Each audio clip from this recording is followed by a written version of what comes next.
Hi, this is Bob Sorrentino from Italian Roots and Genealogy, and I'm here today with Derrick Townsend, and we're going to discuss his research and his family. So, welcome, Derrick. Thanks for being here. Yeah, I'm happy to be here. So, first question, of course, is Townsend's not an Italian name, so I'm going to assume it's your mom who's Italian. You would be correct. Yeah, yeah, that's true. Her maiden name was Franco. Where did you grow up? I currently live in Michigan, and I've grown up in Michigan my entire life. Although my mother is from Connecticut originally. Oh, okay. What part of Michigan? Well, I grew up in a town called Mount Morris, which is a suburb of Flint, the infamous Flint, Michigan. Oh, wow. And then I went off to college. Yeah, went off to college, and I currently live in Portage, which is on the west side of Michigan, near Kalamazoo. Oh, nice. Yeah. And I I've been to Detroit a few times, and I'll tell you one of the most beautiful places I've ever been was the Upper Peninsula. It was just so nice. I'm Oh going yeah, back 50 years now, so it was just like being in another world coming from New York City. yeah. In fact, my wife and I just took a road trip, and we took a week and just drove through the UP and went over to Wisconsin. And yeah, it is very nice to visit up there. Yeah, no, it's beautiful. And I actually have cousins in Wisconsin. My first cousin, she's much older than me, or was. Uh, she went to college there and stayed in Wisconsin, and our kids who all grew up there and everything. So it's like a part of the family that's just moved away. Why, probably 70 years or something from New York City. Oh wow, Yeah. wow. And again, she went to college. I guess she met her husband, and that was that. Uh, so, where's your mom's family from in Italy? So they're from the region of Campania, and that was part of the mystery for me is where exactly were they from, which I discovered through my research. But they're from a little town called Faicchio, which is about an hour northeast of Naples. Okay, yeah. So, what's the big town where that's near? Are there any big towns near there? Well, it's in the I guess the Stato of Benevento, Oh, okay. and Naples is probably the largest town that's nearby. All the towns around it are fairly small, just like that town is. Casano Mutri is right near there. I don't know if you've heard of that, but yeah, they're it's kind of in the middle, down the spine of the boot, away from Naples, and so there's not a whole lot out there. So what prompted you to do your research? Well, um, when I was much younger, I think I was about 10 years old.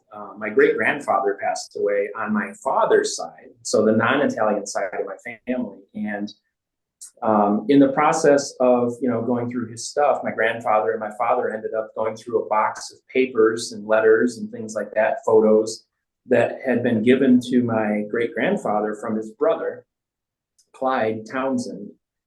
And in the process, we discovered that Clyde had been researching the family history of my father's side, the Townsend line.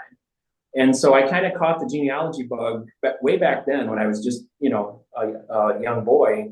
And my father and I would often sit at the computer together, and I would read things off of documents. He would enter them into, genealogy software and so forth. And so I've always been interested in genealogy. And then, of course, I grew up, went to college, had a family, and wasn't able to really do much with it for a long time. Of course, my father, his focus was on his side of the family, trying to fill in those gaps, although he did a little bit of work on my mom's side. But then what really sparked my interest recently was in 2019, my daughter spent a semester abroad in Rome, study abroad program. And while she was there, my wife and I went over and visited her. And so, after that trip, I was just like, wow, I really want to know more about mom's side of the family. Where are they exactly from in Italy? And, for instance, I didn't even know how many siblings my grandfather had, her father. And he did have several siblings, which I wasn't aware of. I'd heard names tossed out over the years, Uncle Pat, Uncle John, but I didn't really know these people. And so that's what really kind of sparked the interest is after that trip, I really felt like I wanted to, just know more. because I just loved the experience in Italy. Yeah. It's a fantastic place to visit. And that's something to be able to have known your great grandfather. That's pretty good. Nowadays it's not, I guess maybe not as unusual, but back then my paternal grandfather passed away when I was like 3 months old. Um, and he was in his 60s. So that's pretty neat to be able to do that. And then from your daughter to be able to spend a semester in Italy, that's fantastic. That must have been such a great experience Yeah. for her. Yeah, the funny thing about it is that was the second time she had been to Italy. It was on my bucket list for a long time. Ever since I did, learned that my mother's family was Italian, I was like, oh, I'd love to go to Italy.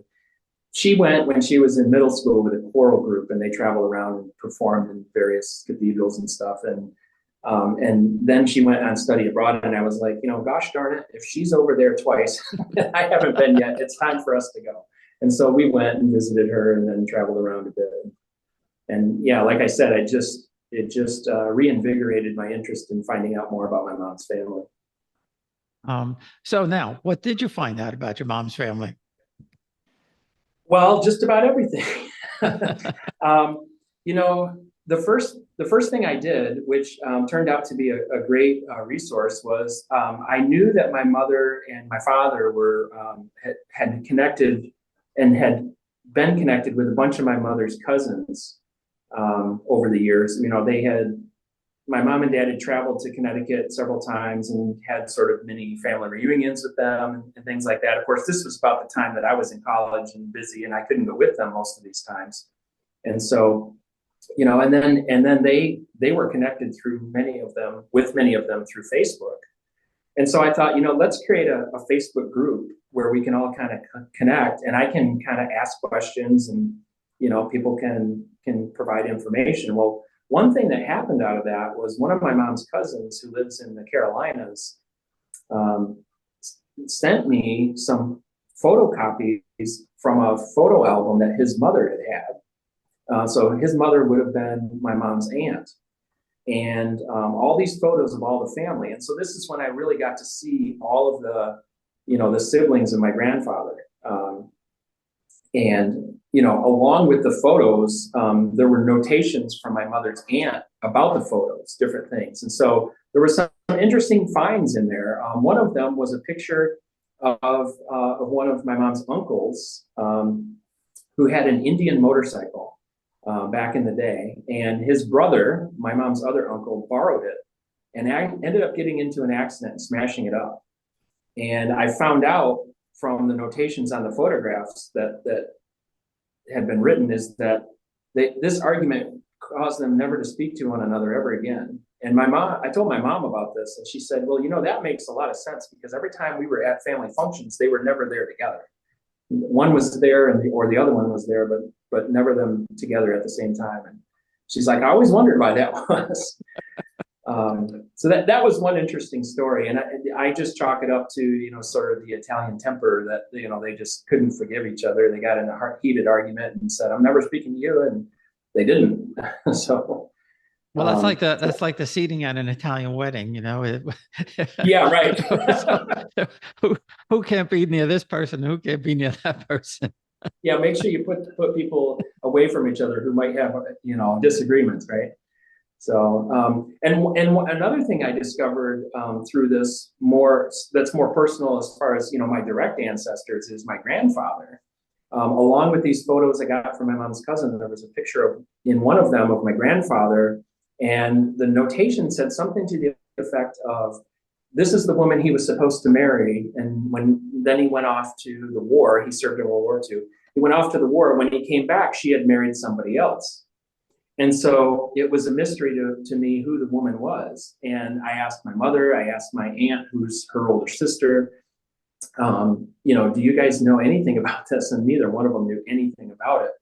Well, come to find out, just last year, I was showing some of these photographs to my mother's oldest cousin, who I think she just turned 84 in November.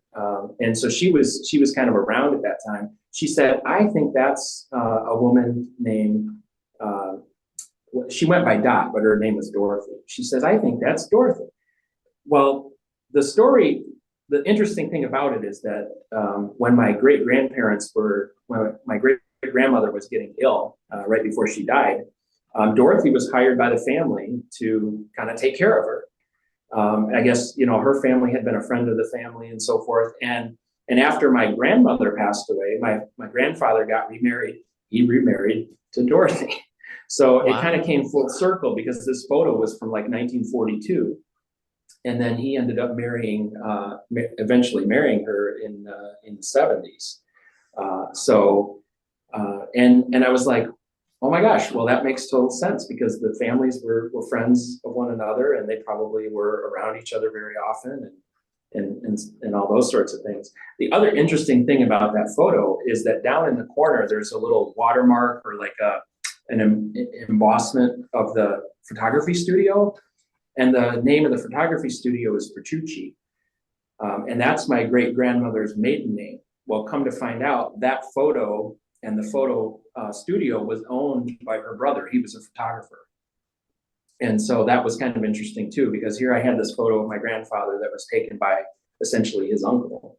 So that was kind of neat as well. You know, you don't really notice that until you, when I first looked at the photo, obviously I'm looking at the people, but then down in the corner, I see this Petrucci and I'm like, wow, what's that about? So, Yeah, and I have a photo of my grandmother from I think probably about 1900, and it says, and this is from Naples, and the photographer's name was Prisco, Prisco, and um, I've never been able to make the connection, but I did see on some birth and death records in from Italy that name Prisco. So it was probably some sort of family friend or mhm. somebody, because to have a photo from Italy in 1900, that's not easy to Yeah. actually have it, to find it. Um, but yeah, like I said, I was never been able to kind of put that connection together. But I come from a family of photographers. My father was a photographer for the Daily News, and my cousin worked there, and my other cousin worked for another newspaper, and my father's cousin's husband worked for a newspaper in New York City. So we have photos floating all over the place. Um, and some of my dad's photos from the 50s and 60s are, really quite amazing. So now when you were in Italy, did you get to be able to go to the hometown? Unfortunately, no, because at that time I didn't know the name of the town. Hmm. As I said, you know, that trip kind of sparked my, you know, reinvigorated me into wanting to know more. And so when it was between that time and now when I kind of found that out, I think it was, during during the COVID shutdown, I had a lot of free time. And so I did a lot of, research. And I went on the Antonati website and I was able to find my great grandmother's birth registration. And I was able to confirm it was her based on the date, obviously the name, but also, you know how they notate the marriages in the margin. Yeah. And it listed my great grandfather's name as well as the marriage date. And so I was able to put those pieces together to confirm that I had found her specific birth registry. And it was from the town of Faicchio. Now, the interesting thing about it was the family always said, well, you know, she was from Naples and he was from Genoa. And while she may have immigrated from Naples, that's not obviously where she was originally from. But um, I'm still kind of on the hunt for his information. And some of the family seems to think that he was adopted. So he could have perhaps been a foundling or something like that. So I don't know how successful I will be in finding his information. But I am planning, along with some of my mother's family, to travel to Italy next year, next fall. And so we're planning to go to Faicchio at that time and hopefully maybe find out some more details. Yeah, yeah. If you're there and you could go to the community, you might find something. But I'll send you the links. I also have there's a couple of people that I know that kind of can help, and they do it for free, and they could kind of help with maybe the foundling part, because Yeah. that's difficult to find if they're foundling because the names aren't they're recorded anywhere. So Yep. Yep. um, And it's hard because his name was Michele Angelo Franco. Well, those names in that region are fairly common. And so I found several, Michele Francos or Angelo Francos or Michele Angelo Francos that could be him. but it's, I'm just not 100% sure. So not all of the information necessarily matches up. So I'm not convinced that I found it yet. Right. Yeah, I know what you mean. And you have to find that, that one particular document that links everything together. Yeah. So now do you know why they came to America? Um, I don't. And they were married in Italy before they came. They got married in Faicchio. And I don't really know why they came. I suspect, and some of the family, some of my mother's cousins, some of the older ones say that, he came with some of the rest of his family. Obviously, her brother came because he was in Rhode Island. He was the photographer. And so they had other family members that came with them at the time. And so, the only thing I can figure is they came right around the turn of the century, which was from my understanding, there was a high volume of people from southern Italy immigrating to the United States, and so that probably was just, one of the people or one of the groups of people that did that at that time, just because of the economic conditions and so forth in Italy. I do know that in around 1912, so my great grandmother had a baby that died as an infant in 1911. Around 1912, she went back to Italy with the three youngest siblings of my grandfather and stayed for some time, and then he went over there, and then they all came back. And the story that I get is that she was just so distraught over losing the baby that she went back to be with her family. And then he went over, and then they came back, and they came back, I think, in 1912. I believe that's when it was. I'd have to look to verify, but so they did make one after they were here. They made one trip back over there. That's interesting that they went back and spent a few more years and then came back again. But I guess, like you said, it was rough over there, and maybe they just couldn't make ends meet. So now, have you done DNA tests? Well, I had my uncle do the DNA testing. What I've read about it is you always want the oldest generation and preferably a male. But unfortunately, I haven't been able to find anything. I found some things on my great grandmother's side, the Petrucci side, but not on the Franco side. And the next step that I'm thinking about doing with the DNA with my uncle is because I did it through Ancestry, and I understand that there's is it MyHeritage is the one that's much better for European ancestry. That's So good. There's another good one too that I've done that not too many people over here do. It's called Living DNA, and they're based in Switzerland. Now, Italians or basically Europeans don't do a lot of DNA testing. They don't really believe in it. But what I liked about Living DNA is I don't know if MyHeritage does it or not, but Living DNA does, your maternal and paternal sides. right. And they give you a look back 1200 or 1300 or something like that. And what was really interesting is getting the haplogroups for your maternal DNA and your paternal DNA, because you'd be surprised. It's not what you think it's going to be when you get it. My mom, for example, they're from Torito and Bari, and her maternal line is almost 95% from the Caucasus. Wow. And can't figure, there's no logic behind it. The only thing I remember that my grandmother would tell the family that her family was originally from France, but there's no proof or evidence of any of that. So we really can't be sure. But she said it, so somebody somewhere along the line said it. But like I said, the haplogroup points back all the way back to the Caucasus. So you might want to look into Living DNA too, and see if you like what they have to offer. The other one that I've done, and they don't do the test, but you could send your results there, is My True Ancestry.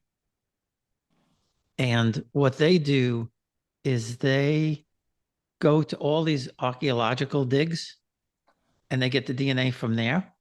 Oh, and then they wow. match your DNA to these archaeological digs. So it's pretty interesting to see where they come from. And I know it's, I know it's accurate because I've done it, my wife has done it. My two children are adopted and they've done it, and everything is, they're all completely different. It's not like they're just, making stuff up. It doesn't appear to anyway. Um, but that's another cool one to do. And they have levels. I think to do the first level, it might be free. And then if you want more information, of course, like any other good business, they're going to keep charging you until you get to what you want. But Yeah, they get you um, hooked on the free and then they charge you for yeah, the. exactly. So now I have to ask you, what have you found out about your dad's side? Um, well, Because I'm assuming Townsend's English. Yeah, that's an English name. yeah, there. Yeah. So his father's side is English, mostly with some French, and his mother's side is mostly German. So I kind of cut across the continent of Europe between Britain, France, Germany, and Italy. Right down the middle of the continent. But yeah, so he's done a lot of work on that side of the family. And I have all that information. My father passed away in 2020, and when he did, I told my mother, I said, "Don't touch anything," because at that time she wasn't terribly interested in genealogy. I said, "Don't touch anything. I will take it all. I will handle it. Don't get rid of anything," because she's the kind of person who's like, "I don't want to let's clutter in here. Let's just throw it out." And I'm like, "Don't throw anything away." And luckily she did. She said, "Okay, I will save it for you." And so I got all that. So I'm actually in the process right now of kind of sorting through. I have his computer, and I have his GEDCOM files and all that. So I'm good from that perspective. But right now, I'm sorting through all the ephemera and photos and documents and things, and trying to digitize things that he hadn't already digitized. So, but yeah, he did a lot of work. Clyde, his great uncle was a member of the Masons, and I think that he, what little I know about that, he probably started that as part of,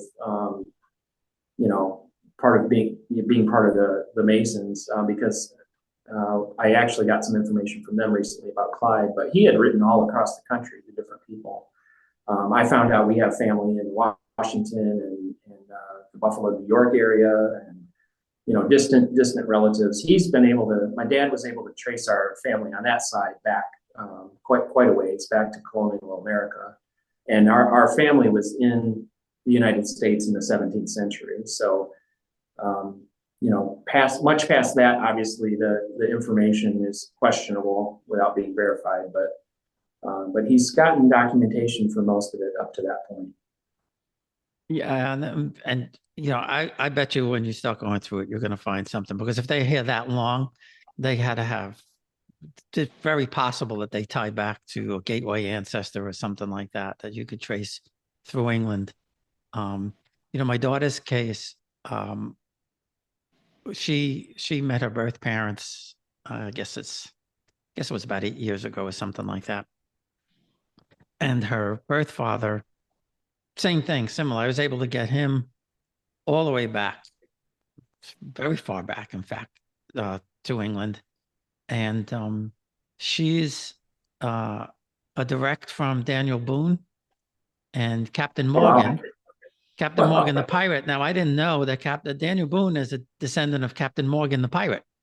Oh, wow. I I didn't didn't I know didn't know that. that. Yeah, I didn't know that. Uh, and she's actually goes back to the Despenser family, Princess Di's family in England. So she's a Wow. very distant cousin from that family. But what was really interesting as I was going through it, I came across this Italian family in England in King Henry's court, King Henry VIII's court, the Bassano brothers. And they were originally from, I think, Florence. They were musicians. Hmm. And there's three brothers. They were musicians in King Henry's court. And her, great grandfather, married an English woman, of course, because what else? Who else are going to marry in England? And so she's descendant from this Italian Bassano brother, going back to King Henry VIII's court. So as you go through it, you may luck out and find some kind of hook there. And I actually started looking back to my ex-wife's family because I had a feeling that they had gone back far. And she actually has some Dutch roots. And I don't know if you're familiar with Rikers Island in New York, but Oh yeah. yeah, so her third or fourth great grandfather, Dutch, was the name was Ricken, von Ricken or something like that. And they actually owned Rikers Island and sold it to New York City in the early 1800s. Oh wow.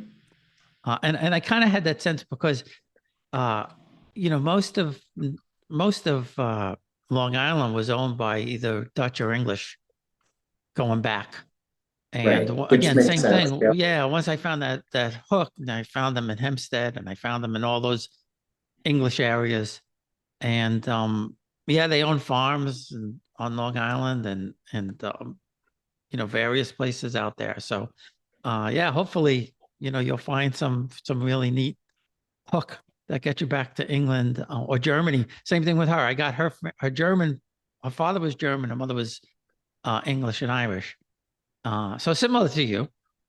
Mhm. And I got her German back to like 1400 or something like that.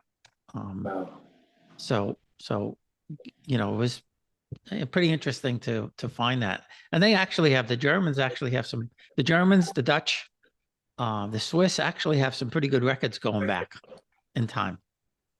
Yeah, I've gotten in a little bit into the German records just as I've been, kind of exploring my paternal grandmother's side. And yeah, they have quite a bit of stuff going quite a ways back. I was actually surprised with all the turmoil in Germany, how much is persisted. Yeah, well, apparently those countries were keeping records before Napoleon. Italy didn't keep records, civil records, until Napoleon came around. Right, that's what I understand. Yeah.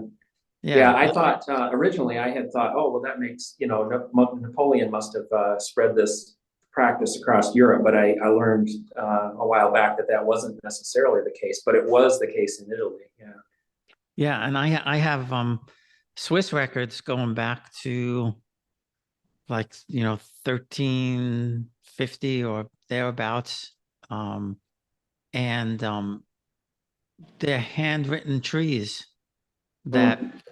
apparently some of the prominent families in Lucerne, they either conscripted or they just did it.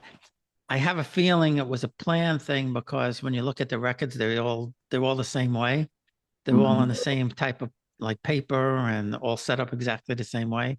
So either historically somebody said we need to start this for all of these families, but that's kind of what I found out. Um, so what does your family think about this? My family thinks I'm nuts. What does your family think?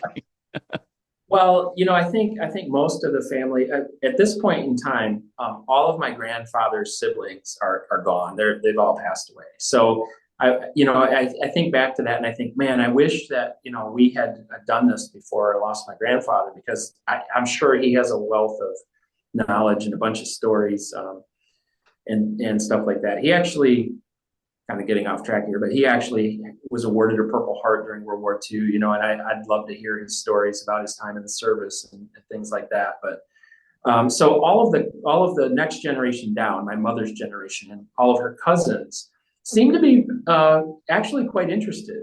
My wife and I traveled out to Connecticut last fall to visit a bunch of them, and of course I brought what I had been working on and things I had discovered, and they were really really interested, and that's kind of what prompted the group of us to say, hey, let's take a trip together to Italy, so and go to the village where their grandparents were from, my great grandparents.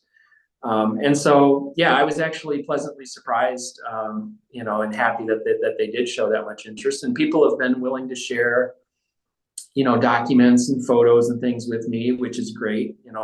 I'm willing to collect as much as they're willing to share. So, and I think now that now that they know that I'm interested, that, every once in a while I get an email or something from one of them saying, "Hey, I just came across this, thought you might be interested." So that's great. And many of them, didn't know some of the things that I've uncovered. They didn't know, most of them, where their grandparents were from. They knew they were from Italy, and that was about it. The family lore was Genoa and Naples. That was the Mm. extent of what they knew.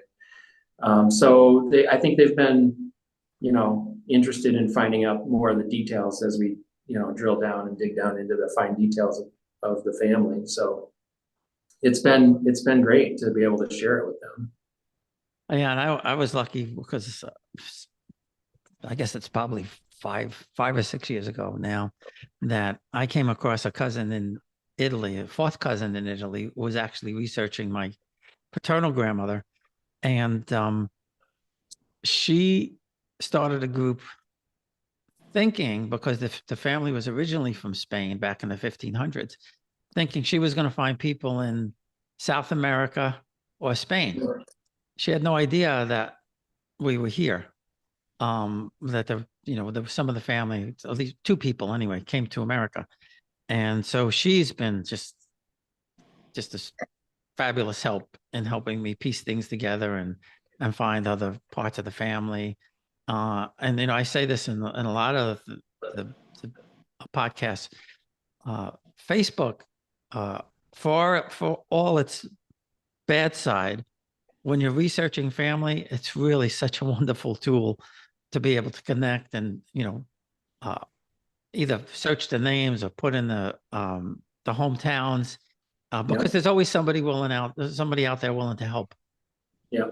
Yeah. I mean, to that point, like I said, I created the Facebook group for our family, and then I thought, I wonder, what kind of Facebook groups might be out there from Italy. And so I started searching, and there are a handful of Facebook groups for different, functions or groups or interests in Faicchio. In fact, there's even like a tourism board, I guess you would call it, in Faicchio that has a Facebook page. And so, I follow all of those to try and get, the goings on, what's happening there. And every time there's a new post, I'm always scanning the names.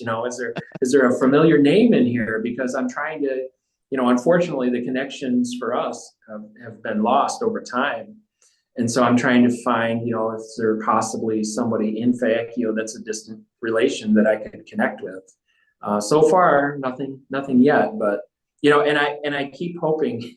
I have this dream, of course I'm realistic that this probably won't happen, but I have this dream that we'll go to Faicchio and we'll walk the street, where she was born, and somebody will come out of a building and say, "Hey, what are you doing here?" And we'll find out that they're a distant relation. It happens.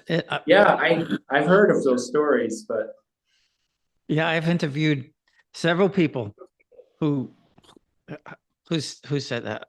The most amazing one was, um, they were they were walking down the street in the hometown, and this old woman says, "Who are you?" And so he tells them that he's from there, and she says, "Come with me." And she takes this key out of her pocket, and they go into this chapel for Saint Lucy, um, who's the patron saint of eyes, right? And they go in this chapel, and there's all these artifacts from all over the world around the statue, which originally, the way I understood the story was, people would send that, and they were supposed to be used to upkeep the chapel and all of that, but instead they just left everything there. And the woman tells him, "You're supposed to pick up something and put it toward your eyes, like to bless your eyes, right?" And he picks it up and he says, "I don't believe this." So Alessandro, uh, from the genealogist who was helping him, says, "Don't believe what?" And he said, "This has my great grandparents' names on it." wow. I- I've heard, and that's just one. I've heard several where people just walking down the street or they're in a bar and they'll ask who they are, or somebody will just say, this is my last name. Do you know anybody from that family? And all of a sudden people are coming out of the woodwork. So don't discount it. You might be there. Yeah, But yeah, I could also put you in touch with somebody that, if you want to have a little bit more uh, of an experience when you get there, they could help you do that too. I mean, our trip was just over the top. I had gone 25 years ago and didn't know anything back then. Um, and we had to postpone twice because of COVID. And we finally got to go in June. And even if you don't know anybody there, the people are just so wonderful. They treat you like gold. As soon as you tell them this is my grandmother's hometown, everything changes, yeah, because they love the fact that we want to be there. And it's a whole different world. It really is. It's an yeah, incredibly different world. yeah. The atmosphere over there, I mean, when we were over there before, we went to some areas that weren't necessarily big touristy areas. And, we went to a farm in Tuscany and had lunch and stuff. And the people are just amazing. And, I can't wait to, get a little bit out of, Naples and get out to the country and meet those people out there, just, and walk the streets, like you say. Yeah. And now see, and in my case, my grandmother, I didn't get to go to my mom's home and body. I hope we're going to get there. But my grandmother actually grew up in Naples, in the city of Naples. So as I'm in Naples and I'm walking down these streets, or you go to the Duomo, that she was there, Right, you know, right. and so it's Well, it's just a completely different feeling. to that point, there's a church in Faicchio. The Church of Santa Maria Assunta. My mother's aunt, her birth name was Maria Assunta Franco, and so I'm like, is that a clue that that's the church that her family attended? When they were there. That's one of the things I want to explore while we're there. Do they have any record of the family? I think there's 3 or 4 churches in town, but that one particularly, is a flag for me, just because of the name connection. But Yeah, and I would say, yeah, that's probably a good clue. That's probably a good place to start anyway. Um, because if they named her that, there has to be some yeah, sort of connection to yeah, that that's what church. I'm wondering. So, And there's Saint Mary Assuntas all over Italy, I found out. well, yeah, I'm sure of that. But when I found out there was one in Faicchio, where she was born, Yeah. or where her mother was born, I thought, that might be a clue. But maybe not. Who knows? But it's something to explore. So, No, I'd say that's a safe bet and certainly a good clue. Um, well, listen, this has been fun. I really appreciate you taking the time. If there's anything that I could do to help you, just holler, or if there's something that you need to know about a trip to Italy, I could help you with that. I hope to. yeah, no, thank you for that offer. We're starting to formulate our plans now, so maybe I will be asking for some clues on how to do things. But Bob, I just want to say thanks for having me, and I've been following you for a while, and I really enjoy the stuff that you create and put out to help all of us, and just want to say thanks for opening it up for some of us to talk to you. So this is great. All right. Well, thank you. Thanks again. Yeah, thank you.